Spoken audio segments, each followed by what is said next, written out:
వలి గారు, ముందుగా నేను మీతో ఒక 2 నిమిషాలు మాట్లాడతాను. సో వలి గారు, నా వాయిస్ క్లియర్గా ఉందా మీకు?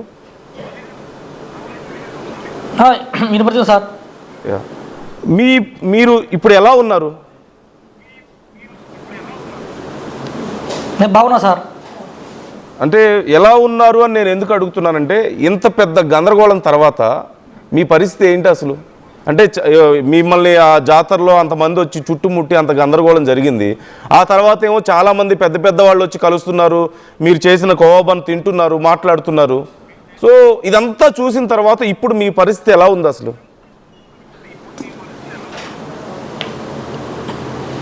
సార్ తినే వాళ్ళు బాగుంటుంది అంటున్నారు సార్. కోవబన్ సార్ మాది చాలా బాగుంది అని అడుగుతున్నారు సార్ ప్రతి ఒక్కరు వాళ్ళు.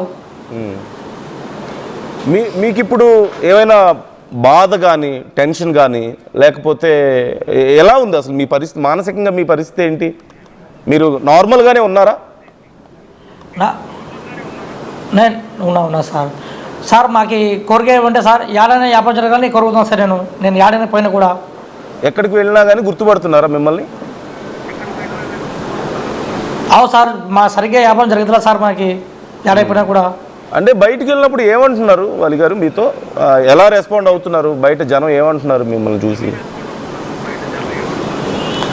ఏమంటే మా పిల్లడు ఏమి అట్టా ఉన్నాడు సెల్లుల్లో అని అనుకుంటున్నారు సార్. మా వాళ్ళు ఫ్రెండ్స్ అయినా ఎవరైనా. అంటే మంచిగానే మాట్లాడుతున్నారా? మాట్లాడుతున్నా సార్, మంచి ధైర్యం ఉండు అని అడుగుతున్నా సార్ ప్రతి ఒక్కరు వాళ్ళు. అంటే ఇప్పుడు మీ కోవబన్ని తినడానికి ముందుకు వస్తున్నారా, లేకపోతే ఇంకా ఏమైనా అనుమానాలు ఉన్నాయా జనానికి ఎవరికన్నా ఇవన్నీ చూసిన తర్వాత? సార్ మేము ఇప్పటిదాకా ఏడ అమ్మిలే సార్, మేము ఇంట్లో ఉన్నాం సార్. మేము మీరు ఇంకా అమ్మడం మొదలు పెట్టలేదు ఎక్కడ అయితే?